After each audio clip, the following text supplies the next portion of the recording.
Psalm 1. Keerthana 1. We shall meditate this psalm entirely కాబట్టి ఈ కీర్తన అంతా కూడా మనము ధ్యానిస్తూ వద్దాం and understand how it relates to us. అది మనకి ఏ విధంగా ఉపయోగపడుతుందో మనం దాన్ని జ్ఞాపకం చేసుకుంటూ వద్దాం.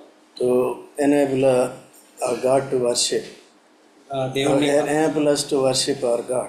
కాబట్టి తద్వారా మనము దేవుణ్ణి ఆరాధించడానికి అది మనకి ఏ విధంగా సహాయపడుతుందో మనం చూస్తూ వద్దాం. Verse 1. మొదటి వచనం. Blessed is the man who walks not in the counsel of the ungodly, nor stands in the path of sinners, nor sits in the seat of the scornful. దుష్టుల ఆలోచన చొప్పున నడుక, పాపుల మార్గమును నిలువక, అపహాసకులు కూర్చుండు చోటున కూర్చుండక. By this verse we can understand who is blessed and who is cursed. కాబట్టి దీని ద్వారా మనకి తెలుసు ఎవరు ఆశీర్వదింపబడినటువంటి వారు, ఎవరు శపింపబడినటువంటి వారని. Blessed is the one who walks not in the counsel of ungodly. కాబట్టి ఈ యొక్క ఆశీర్వదింపబడినటువంటి వారు ఎవరంటే వారు దుష్టుల ఆలోచన చొప్పున నడిచేటువంటి వారు కాదు. Neither they stand in the path of sinners. అంతేకాదు వారు పాపుల మార్గంలో కూడా నిలవరు. Nor sit in the seat of the scornful. అంతేకాదు వాళ్ళు అపహాసకులు కూర్చుండు చోటున కూడా కూర్చుండరు. These are the blessed people. వీరందరూ కూడా ఆశీర్వదింపబడినటువంటి వారు. In other words, these are the righteous people. అంతేకాదు ఇంకొక మాటల్లో మనం చెప్పగలిగితే వీళ్ళందరూ కూడా నీతిమంతులైనటువంటి వారు. So in 4th verse also we can read. 4వ వచనంలో కూడా మనం చదవచ్చు. The ungodly are not so. దుష్టులు అలాగుండక. But are like the chaff which the wind drives away. దుష్టుల అలాగుండక గాలి చెదరగొట్టు పొట్టువలేనుందురు. Righteous people are blessed. ఈ యొక్క నీతిమంతులైనటువంటి వారు ఆశీర్వదింపబడినటువంటి వారు. Because they do not walk according to the counsel of ungodly people. ఎందుకంటే వాళ్ళు దుష్టుల ఆలోచన చొప్పున నడవరు కాబట్టి. Nor they stand in the path of sinners. వారు పాపుల మార్గంలో నిలవరు. Nor they sit in the seat of the scornful. అంతేకాదు వారు అపహాసకులు కూర్చుండేటువంటి చోటున వాళ్ళు కూర్చుండరు. But ungodly people, that's why we are not like chaff that is driven away by the wind. అందుకే మనము గాలి చెదరగొట్టు పొట్టువలే మనం ఉండట్లే. We are strong people. మనం బలవంతులమైనటువంటి వారు. We are stable people. మనం నిలకడగలిగినటువంటి వారు. We are righteous people. మనం నీతిమంతులమైనటువంటి వారు. We are blessed people. అంతేకాదు మనం ఆశీర్వదింపబడినటువంటి వారు. Earlier we were ungodly people. ఇంతకు ముందు మనము దుష్టులుగా ఉంటూ వచ్చినాం. We know our way. మన సొంత దారుల్లో మనం ఉంటా వచ్చినాం. Our way was a sinful way. మన యొక్క మార్గము పాప మార్గముగా ఉంటూ వచ్చింది.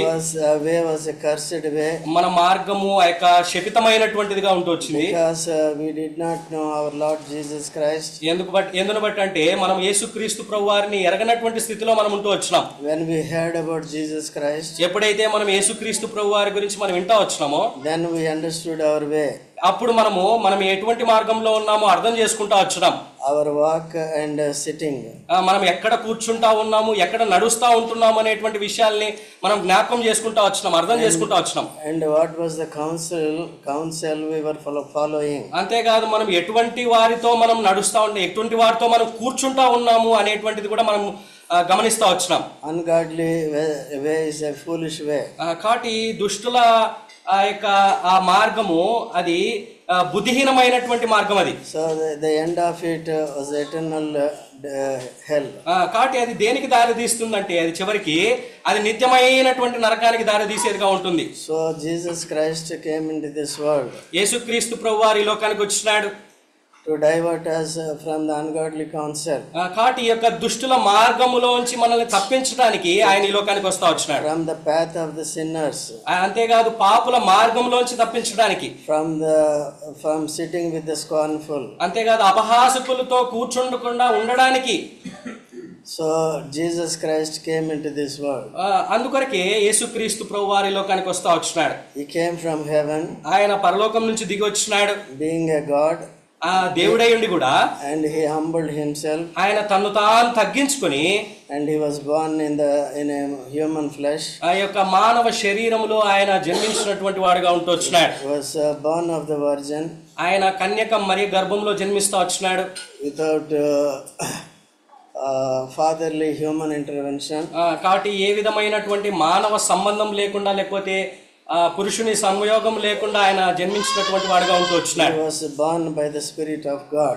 దేవుని యొక్క ఆత్మ చేత ఆయన పుట్టినటువంటి వాడుగా ఉంటూ వచ్చినాడు. Many people doubt when people are connected to earthly science, they doubt it. కాబట్టి ఈ లోక సంబంధమైనటువంటి వారు అనేక మంది వాళ్ళు దీని విషయమే వాళ్ళు అనుమానపడేటువంటి వారిగా ఉంటూ వస్తారు. But we believe that God is true and Bible is true. మనమైతే దేవుడు సత్యవంతుడు, అంతేకాదు దేవుని వాక్యం సత్యమైనటువంటిది అని మనం నమ్ముచున్నాం. Bible is the inspired word of God. ఈ యొక్క బైబిలు దేవుని చేత ప్రేరేపించబడినటువంటిది. Nobody knows what has happened in the beginning. కాబట్టి ఎవరికి కూడా ఆదిలో ఏం జరిగిందో తెలియదు. What is going to happen in the end, nobody knows. తర్వాత భవిష్యత్తులో కూడా చివరిగా ఏం జరుగుతుందో కూడా ఎవరికి తెలియదు. But the God of truth, who knows all things and who remembers everything, he revealed us. కాబట్టి దేవుడు అన్ని ఎరిగినటువంటి దేవుడు, ఆయన సమస్తమును ఎరిగినటువంటి దేవుడు, ఆయన దాన్ని మనకు బయలుపరిచినటువంటి వాడిగా ఉంటూ వచ్చినాడు. Those who have Lord Jesus Christ as their personal Savior and Lord, they are blessed. ఎవరైతే యేసుక్రీస్తు ప్రభువారిని తన సొంత రక్షకునిగా అంగీకరిస్తారో వారు ఆశీర్వదింపబడినటువంటి వారు. Those who rest on the truths of this Bible, they are blessed. ఎవరైతే ఈ యొక్క బైబిల్ అనేటువంటి సత్యం మీద నిలబడి ఉంటారో లేకపోతే ఆనుకొని ఉంటారో వాళ్ళు ధన్యులు. If you question Lord Jesus Christ's birth, you need to know about the birth of the first man, Adam. కాబట్టి మనము యేసుక్రీస్తు ప్రభువారి యొక్క జననాన్ని మనం ప్రశ్నించుకున్నట్లయితే ఆ యొక్క మొదటి ఆదాము యొక్క జననం గురించి కూడా మనం ప్రశ్నించేటువంటి వారంగా ఉంటున్నారు. Who was the father and mother of first Adam? ఎవరు ఆ యొక్క మొదటి ఆదాము అవ్వకి తండ్రిగా ఉంటూ వచ్చినాడు? No mother? No father? Then how can scientists ask a question about that?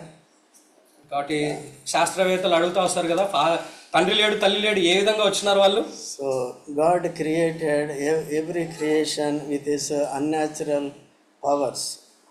కాబట్టి దేవుడు తన సూపర్ న్యాచురల్ పవర్స్, తనకున్నటువంటి అత్యధికమైనటువంటి శక్తి చేత ఆయన ఈ యొక్క సృష్టిని అంతటిని కూడా సృజించినటువంటి వాడుగా ఉంటూ వచ్చినాడు. So unless you understand God, మనం దేవుణ్ణి అర్థం చేసుకుంటే తప్పక, unless you understand your saviour lord Jesus Christ, మనము మన సొంత రక్షకుడైనటువంటి యేసుక్రీస్తు ప్రభువారిని అర్థం చేసుకుంటే తప్ప యూ కెనాట్ అండర్స్టాండ్ ఎనీథింగ్. కాబట్టి మనం ఏమి కూడా అర్థం చేసుకోలేం. సో కీప్ ఎవ్రీథింగ్ అసైడ్, కాబట్టి అన్ని కూడా పక్కన పెట్టేసి leave all the ungodly counsellors aside, ఈ యొక్క దుష్టులు వాళ్ళందరినీ కూడా పక్కన పెట్టేసి, దుష్ట ఆలోచనలన్నీ పక్కన పెట్టేసి, ఆలోచన చెప్పేవారిని పక్కన పెట్టి, religions you must leave aside, వాటిని అంతటిని కూడా పక్కన పెట్టేసి, so believe the word of God, that is Bible. కాబట్టి ఆ యొక్క దేవుని వాక్యాన్ని నమ్మేటువంటి వారంగా ఉంటూ రావాలి, అది Bible. In the Old Testament itself, the first coming of the Lord Jesus Christ was written. కాబట్టి పాత నిబంధన గ్రంథములోనే ఆ యొక్క యేసుక్రీస్తు ప్రభువారు ఈ లోకానికి వస్తాడు అనేటువంటి విషయం చెప్పబడతా వచ్చింది. And how first Adam and Eve they sinned against God. ఏ విధంగా మొదటి ఆదాము అవ్వ వాళ్ళు దేవునికి వ్యతిరేకంగా పాపం చేస్తా వచ్చినారో, they became mere men, సామాన్య మనుషులు, దేవుని పిల్లలు సామాన్యమైన వారు అయిపోయారు. దేవుని పిల్లలుగా ఉన్నటువంటి వారు సామాన్యమైనటువంటి వారిగా అయిపోతా వచ్చినారు. They chose vanity. వాళ్ళు ఈ యొక్క నశించిపోయేటువంటి దాన్ని వాళ్ళు వ్యర్థమైనటువంటి దాన్ని కోరుకుంటా వచ్చినారు. That's how they became chaff. ఆ విధంగా వాళ్ళు గాలికి చెదరగొట్టేటువంటి పొట్టు వల్లే అయిపోతా వచ్చినారు. ముందు జరిగిన బాబు మీ ముందు స్థలం లేకుండా చూసుకోండి. ఈరోజు special day, please come forward. ముందు మీరు కూడా చూసుకోండి. Right. So but God did not leave them to be chaff. కాబట్టి వారిని ఆ విధంగా గాలికి దేవుడు వదిలేలే. గాలికి కొట్టుకుపోయేటువంటి mindful about the verses that we read in the Psalm 1. Okay. He did not leave them like that. వారిని ఆ విధంగా విడిచిపెట్టలే. But God propitiated their sin. అయితే దేవుడు వారి పాపాన్ని తుడిచివేసినటువంటి వాడిగా ఉంటూ వచ్చినాడు. By turning their sin and the penalty of sin, death, on an animal, innocent animal. కాబట్టి వారి పాపాన్ని, అదే విధంగా ఆ పాపానికి వచ్చేటువంటి మరణాన్ని ఒక జంతువు మీద వేసి దాన్ని వధించి ఆ విధంగా వారి పాపాన్ని తీసివేస్తా వచ్చినాడు. He covered their nakedness. వారి యొక్క దిగంబరత్వాన్ని కప్పివేసినటువంటి వాడుగా ఉంటూ వచ్చినాడు. They sinned and became cursed people. వారు పాపము చేసి శపితులైనటువంటి వారుగా ఉంటూ వచ్చినారు. So when they accepted the coats of the animal put by God himself, they became righteous again. కాబట్టి వాళ్ళు ఎప్పుడైతే దేవుడు ఇచ్చినటువంటి ఆ యొక్క చర్మపు చొక్కాయల్ని అంగీకరించి వాటిని తొడుక్కుంటా వచ్చినారో అప్పుడు వాళ్ళు తిరిగి నీతిమంతులుగా మారుతా వచ్చినారు. Then they were restored back to God and eternal blessings. కాబట్టి వాళ్ళు తిరిగి దేవునిలో సమకూర్చబడి ఆ యొక్క నిత్యమైనటువంటి ఆశీర్వాదాలకి పాత్రలవుతా వచ్చినారు. Thereafter they began to practice Psalm 1. ఆ తర్వాత వాళ్ళ యొక్క కీర్తన 1 వాళ్ళు వారి జీవితాల్లో వాళ్ళు అన్వయిస్తూ వచ్చినారు. They did not follow the counsel of ungodly. కాబట్టి వాళ్ళు ఈ యొక్క దుష్టుల ఆలోచన చెప్పేటువంటి వారితో వాళ్ళు నడవలే. They did not walk in the path of sinners. పాపుల మార్గంలో వాళ్ళు నిలవలే. They never went back to the tree that forbidden tree back again. కాబట్టి తిరిగి ఆ యొక్క నిషేధించబడినటువంటి ఆ చెట్టు దగ్గరికి వాళ్ళు వెళ్ళలే. In fact they were driven away from that place. వాళ్ళు అక్కడి నుంచి తోలివేయబడతా వచ్చినారు. They came into the world. వారి లోకానికి వచ్చినటువంటి వారుగా ఉంటూ వచ్చినారు. Entire world offers the same thing which forbidden tree offered them. కాబట్టి ఆ యొక్క నిషేధించబడినటువంటి వృక్షం ఏదైతే ఉందో అది ఏదైతే ఇస్తుందో ఈ లోకం కూడా అదే ఇచ్చేటువంటిదిగా ఉంటూ వస్తుంది. Lust of the flesh, lust of the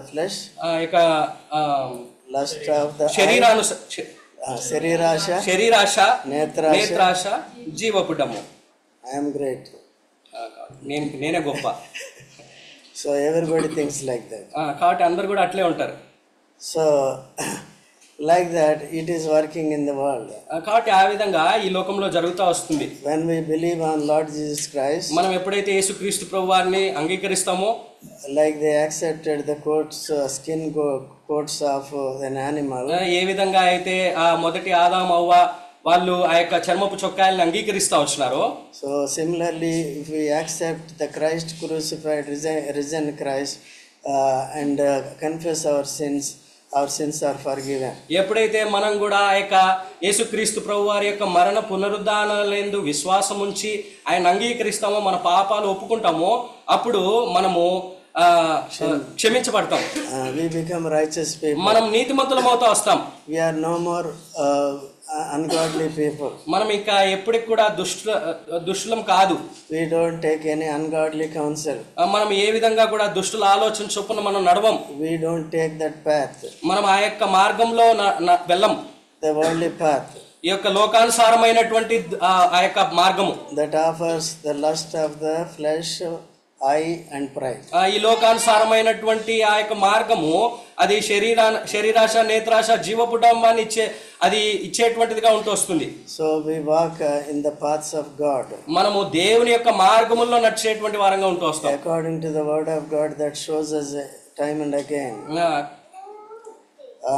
దేవుని వాక్యంలో దేవుని మార్గాల్ని మనకు చూపిస్తాడు. దేవుని మార్గాల్ని మనకు చూపించేటువంటి వాడుగా ఉంటుంది. So we need to learn the word of God. కాబట్టి మనము దేవుని యొక్క వాక్యాన్ని మనము నేర్చుకునేటువంటి వారంగా ఉండాలి. Right from Genesis chapter 1 to Revelation chapter 22. కాబట్టి ఆదికాండం 1వ అధ్యాయం నుంచి ప్రకటన 22వ అధ్యాయం వరకు కూడా మనం దేవుని యొక్క వాక్యాన్ని నేర్చుకోవాలి. But if you know entire Bible From Genesis to Revelation, without salvation, it is no use. కాబట్టి రక్షణ లేకుండా ఆదికాండం 1వ అధ్యాయం నుంచి ప్రకటన 22వ అధ్యాయం వరకు నేర్చుకుంటే ఏం లాభం లేదు.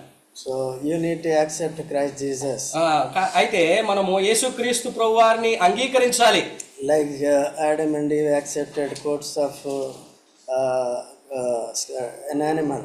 ఏ విధంగా అయితే ఆ యొక్క ఆదాము అవ్వలు ఆ యొక్క చర్మపు చొక్కాయలని పశువు యొక్క చర్మపు చొక్కాయలను అంగీకరిస్తా వచ్చారు, ఆ విధంగా Afterwards they followed righteous life. ఆ తర్వాత వాళ్ళు నీతిమంతమైనటువంటి జీవితాన్ని జీవిస్తా వచ్చినారు. They continued their faith in God. వారు దేవునిలో విశ్వాసాన్ని కనపరిచినటువంటి వారుగా ఉంటూ వచ్చినారు. They never used their own brains. వారు తమ స్వంత తలంపులను వాళ్ళని ఏమాత్రం ఉపయోగించలే. Both were in unity. వాళ్ళు ఇద్దరు కూడా ఏకత్వంగా ఉంటూ వచ్చినారు. And he was under the subjection of Adam. కాబట్టి అవ్వ ఆదాముకి విధేయత చూపిస్తా వచ్చింది. And Adam also loved her and protected her. అంతేకాదు ఆదాము కూడా అవ్వని ప్రేమించి ఆమెని కాపాడినటువంటి వాడిగా ఉంటూ వచ్చినాడు. And the first son Cain killed Abel. They did not worry about it, but they accepted Lord's will.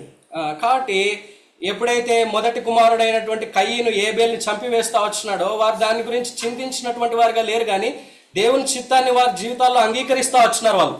So they were also concerned about Cain's life to become spiritual. అంతేకాదు వాళ్ళు కయీను యొక్క జీవితం గురించి కూడా వాళ్ళు ఎంతో చింతించినటువంటి వారిగా ఉంటూ వచ్చినారు ఆత్మానుసార విషయమై. So Eve named, why she named Cain? ఎందుకు కయీన్ అని పేరు పెడతా వచ్చినారు? Please turn to Genesis chapter 4. చూడండి ఆదికాండం 4వ అధ్యాయము. Read from verse 1. మొదటి వచనం నుంచి మనం చూసుకున్నట్లయితే ఆదికాండం 4వ అధ్యాయము. Please read. ఆదాము తన భార్య అయిన హవ్వను కూడినప్పుడు ఆమె గర్భవతి అయి కయీనును కని యెహోవా దయ వలన నేను ఒక మనిషిని సంపాదించుకున్నాను. What was her concern about Cain? Because of the favor of God, I got this boy. కాబట్టి యెహోవా దయ వలన నేను ఈ కుమారుణ్ణి పొందినానని ఆమె అనుకుంటా వచ్చింది. అందుని బట్టి ఆయనకి కయీన్ అని పేరు పెట్టింది. He lost the favor of God. అయితే ఈ కయీను దేవుని యొక్క దయని పొందలేనటువంటి వాడిగా ఉంటూ వచ్చినాడు. He became a first murderer. అంతేకాదు మొట్టమొదటి నరహంతుడుగా ఆయన పిలువబడతా వచ్చినాడు. He became a first ungodly person. మొట్టమొదటి దుష్టుడుగా చెప్పబడతా వచ్చినాడు. Who walked after his ungodly counsel. ఎప్పుడు ఆయన ఆ యొక్క దుష్టుల మార్గంలో ఆయన నడుస్తా వచ్చినాడు. So he walked in the paths of killing others, even his own brother. కాబట్టి ఆ యొక్క నరహంతకులు నడిచేటువంటి మార్గంలో నడిచి తన సొంత తమ్ముడిని కూడా చంపుతా వచ్చినాడు. All our nature was also like that. మనందరి స్వభావం కూడా ఆ విధంగానే ఉంటుంది. Even now, the same thing will happen if you neglect godliness. కాబట్టి ఇప్పుడు కూడా మన జీవితాల్లో మనము దేవుణ్ణి నిర్లక్ష్యం చేసినట్లయితే మన జీవితాల్లో అదే జరుగుతుంది. So we should be careful about earthly life. కాబట్టి ఈ యొక్క లోక సంబంధమైనటువంటి జీవితం విషయమై మనం చాలా జాగ్రత్తగా ఉండాలి. So here, let's read verse 5 in Psalm 1. కీర్తన 1:5. కాబట్టి న్యాయ విమర్శలో దుష్టులను నీతిమంతుల సభలో పాపులను నిలువరు. So what is happening here? ఇక్కడ ఏం జరుగుతా ఉంది? There is a separation. ఇక్కడ వేరుపాటు ఉంది, ఇక్కడ ఎడబాటు ఉంది. The ungodly shall not stand in the judgment. కాబట్టి పాపులు నీతిమంతుల సభలో నిలవరు, nor sinners in the congregation of righteous people. కాబట్టి న్యాయ విమర్శలో దుష్టులు నిలబడరు. God is going to judge everyone. కాబట్టి దేవుడు ప్రతి ఒక్కరికి కూడా న్యాయం చేసేటువంటి వాడిగా ఉంటూ వస్తాడు. So God's judgment is going to come, that is eternal judgment against ungodly people. కాబట్టి దేవుడు న్యాయం చేసేటువంటి వాడిగా ఉంటూ వస్తాడు, న్యాయం విధించేటువంటి వాడిగా ఉంటూ వస్తాడు. ప్రత్యేకంగా ఆయన ఆ యొక్క ఎవరైతే దుష్టులైనటువంటి వారి మీద ఆయన న్యాయ విమర్శ చేసేటువంటి వాడిగా ఉంటూ వస్తాడు. తీర్పు తీర్చేటువంటి వాడిగా, నిత్యమైనటువంటి ఇటర్నల్ తీర్పు, జడ్జిమెంట్ అండ్ ఇటర్నల్ పనిష్మెంట్. కాబట్టి ఆ నిత్యమైనటువంటి తీర్పు, ఆ నిత్యమైనటువంటి శిక్ష. And those who follow Jesus Christ, they will not enter into that judgment. ఎవరైతే యేసుక్రీస్తు ప్రభువారిని వెంబడిస్తారో వారు ఆ యొక్క తీర్పులోనికి రారు. So there is a sheer separation. అక్కడ ఎడబాటు ఉంది అక్కడ between ungodly and godly. దుష్టుల మధ్యలో, అదే విధంగా దైవ సంబంధమైనటువంటి వారి విషయంలో. What do we choose? మనం ఏది ఎన్నుకుంటా ఉన్నాం? Whether godly way or ungodly way. కాబట్టి దైవ మార్గమా లేకపోతే ఆ యొక్క దుష్టుల మార్గమా? If you yet choose ungodly way, you are still a foolish person. కాబట్టి నువ్వు ఇప్పటికి కూడా ఆ యొక్క దుష్టుల మార్గాన్ని నువ్వు ఎన్నుకున్నట్లయితే నువ్వు బుద్ధిహీనుడివి. You are deceiving yourself. నిన్ను మోసపుచ్చుకుంటా ఉంటున్నావు. Instead of salvation, you are inviting on yourself damnation. కాబట్టి ఆ యొక్క రక్షణ బదులుగా నిత్యమైనటువంటి నాశనాన్ని నువ్వు కోరుకుంటా ఉన్నావు. Instead of seeking mercy from our God, you are inviting His wrath. కాబట్టి దేవుని కృపని కోరుకునేటువంటి బదులుగా ఆయన యొక్క శిక్షని కోరుకుంటా ఉంటున్నావు. Be mindful that you are not under judgment nor the condemnation. కాబట్టి ఆ యొక్క నిత్యమైనటువంటి తీర్పులోనికి, అదే విధంగా ఎడబాటులోనికి రాకుండా ఉంటున్నట్లు చూసుకోవాలి. But continue your separation. కాబట్టి మీరు ఆ ఎడబాటును కొనసాగించేటువంటి వారిగా ఉంటున్నారు. So another phrase is here, nor sinners in the congregation of righteousness. కాబట్టి ఇక్కడ ఇంకొక మాట మనం చూసుకున్నట్లయితే నీతిమంతుల సభలో పాపులను నిలువరు. So this is a congregation, samajam. కాబట్టి ఇక్కడ నీతిమంతుల సమాజం. సభ ఉంది, మనం ఏంటిది? నీతిమంతుల సమాజం. వాట్ ఈస్ దిస్ సభ? ఇప్పుడు ఇదేంటిది? ఈ సభ ఏంటి? నీతిమంతుల సమాజం. ఎంతమంది నీతిమంతులు ఇక్కడ? అంతే, మిగిలిన ఎవరికి nobody is dare enough to lift their hands. Why is it so? ఎందును బట్టి చేతులు ఎత్తలేకున్నారు? ఎందుకు బట్టి? I was serving God in a remote village of near Sangareddy long back. ఎన్నో ఏళ్ల క్రితం నేను సంగారెడ్డి దగ్గర ఒక చిన్న గ్రామంలో నేను దేవుని పరిచయం చేస్తా వచ్చినాను. గ్రామాల్లో సంఘం పెద్దదే. సంఘం సంఘం అంటే జనం ఎక్కువ ఉంటే పెద్దది అంటారు అంతే. But the first Bible study around 150 people gathered that day. కాబట్టి మొదటి బైబిల్ స్టడీకి దాదాపు 150 మంది కూడుకుంటా వచ్చినారు. So first I asked them, నేను మొట్టమొదటిగా వాళ్ళని అడుగుతా వచ్చిన, how many have you been baptized? ఎంతమంది మీలో బాప్తిస్మం తీసుకున్నారని. Please raise your hand. మీ చేతులు ఎత్తండి అని. Almost everyone raised their hands. అందరూ కూడా చేతులు ఎత్తినారు. So then I asked them, తర్వాత నేను వాళ్ళని అడుగుతా వచ్చిన, put down your hands. మీ చేతులు కిందకి దించండి. How many are going to go to God when Jesus returns? కాబట్టి ఎంతమంది at this time? ఇప్పుడు యేసుక్రీస్తు ప్రభువారు వస్తే ఎంతమంది పైకెత్తబడతారు అడుగుతారు. Everybody folded their hands. అందరూ కూడా చేతులు ముడుచుకుంటా వచ్చినారు. Then why are you coming here? ఎందుకు మీరు మరి వస్తా ఉన్నారు? Why are you being called a believer? ఎందును బట్టి మీరు విశ్వాసులని పిలువబడతా ఉంటున్నారు? No, that is happened. రక్షణ has already happened. వారి జీవితాల్లో రక్షణ అనేటువంటిది జరిగింది. He who believes and is baptized is what? He who believes and is baptized is what? ఎవరైతే దేవుని యందు యేసుక్రీస్తు ప్రభువారి యందు విశ్వాసం ఉంచి బాప్తిసం తీసుకుంటారో వాళ్ళని ఏమంటారు? Saved. రక్షించబడినటువంటి వారు నీతిమంతులు. So theirs is the congregation. వారిదే ఆ యొక్క సమాజం. This is the congregation of the righteous. నీతిమంతుల యొక్క సమాజం. So of course we need to continue in our faith. కాబట్టి ఆ యొక్క విశ్వాసములో మనం కొనసాగుతా రావాలి. So this is the congregation of what? Whom? ఇది ఎటువంటి సమాజం ఇది? ఎవరి సమాజం? This is not for ungodly people. ఇది దుష్టుల యొక్క సమాజం ఏమాత్రం కాదు. This is the congregation of righteous people. ఇది నీతిమంతుల యొక్క సమాజం. But we neglect all other 6 days. మిగతా 6 దినాలు మనం నిర్లక్ష్యం చేస్తాం. So we are in the congregation of ungodly. మనం దుష్టుల సమాజంలో మనం ఉన్నాం. Our separation is not complete. మన యొక్క ఈ ఎడబాటు సంపూర్తిగా లేదు. Take care of that. కాబట్టి దాని విషయమే మనం జాగ్రత్తగా ఉండాలి. So God's word will never fail.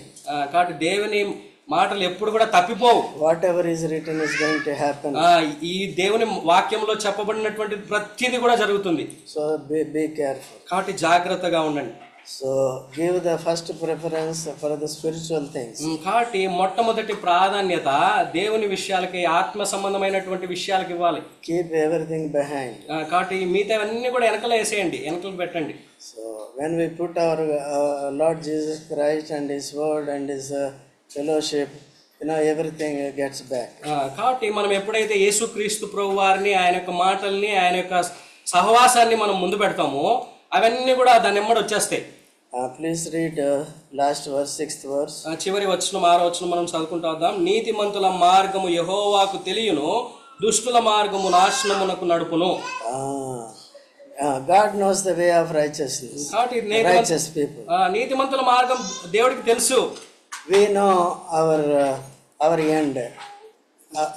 We know as righteous people our end.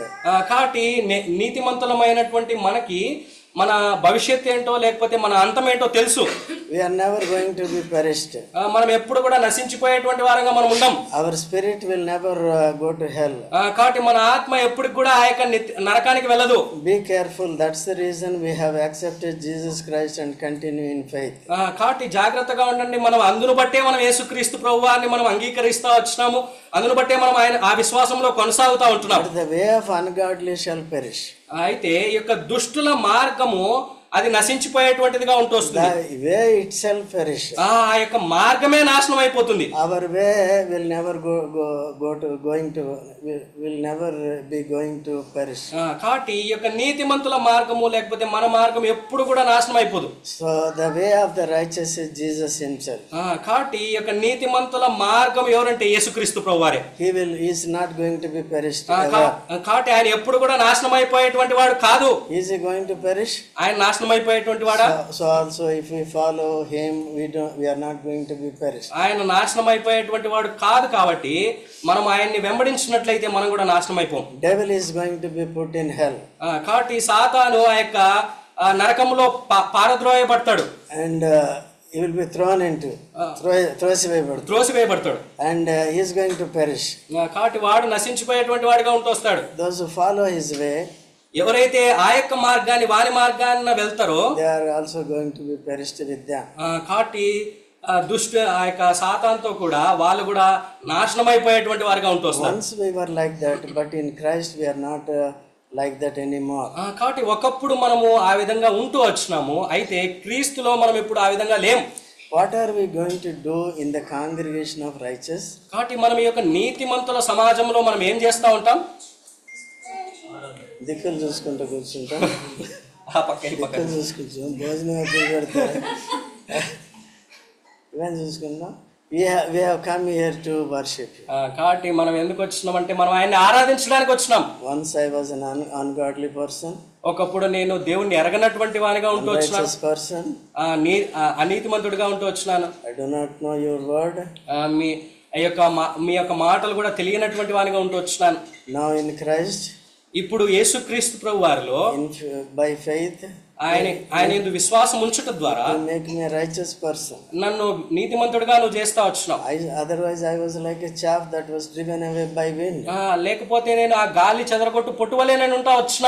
But I am firm now in Christ. అయితే ఇప్పుడు నేను స్థిరంగా ఉంటున్నా క్రీస్తులో. You made my feet to be strong on the Christ, on the rock of Christ. క్రీస్తు అనేటువంటి బండ మీద నా యొక్క పాదాలని నిలకడగా ఉంచుతూ వచ్చినావు. I am being fed on the word of God on the daily basis.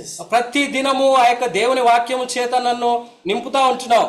You have given me the congregation of righteous. అంతేకాదు నీతిమంతుల యొక్క సమాజాన్ని నాకు అందిస్తా వచ్చినావు. To serve you. నిన్ను సేవించడానికి. To learn your word. నీ యొక్క వాక్యం నేర్చుకోవడానికి. This is a canal of word of God that flows through the trees.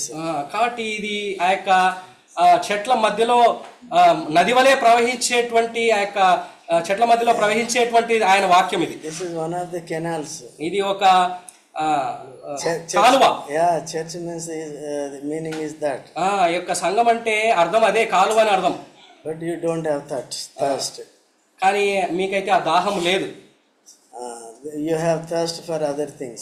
కాబట్టి మనకి ఈ వేరే వాటి విషయమైనటువంటి దాహం that keep on creating your thirst. కాబట్టి అది ఇంకా దాహాన్ని పెంచుతూ ఉంటుంది. You know, in the hot sun, if you drink cool drinks, what happens? ఎండలో మనము ఆ యొక్క కూల్ డ్రింక్స్ తాగితే ఏమవుతుంది? It will increase thirst, more thirst. ఇంకా దాహం పెంచుతూ ఉంటుంది అది. Any amount of cool drink you drink, you that will not quench your thirst. కాబట్టి ఎంత కూల్ డ్రింక్ తాగినా కానీ అది మన దాహం తీర్చదు. Your pocket will be empty. మన జోబి ఖాళీ అవుతుంది అంతే. Your health will be empty. మన ఆరోగ్యం కూడా ఖాళీ అవుతుంది. Like that, okay? So let us take warning and be serious about our spiritual life. కాబట్టి ఆ విధంగా మనం జాగ్రత్త వహించి మన యొక్క ఆత్మ సంబంధమైనటువంటి జీవితం విషయమై జాగ్రత్తగా ఉంటూ వద్దాం. Shall we worship him now? మనం ఆయన్ని ఆరాధిస్తాం.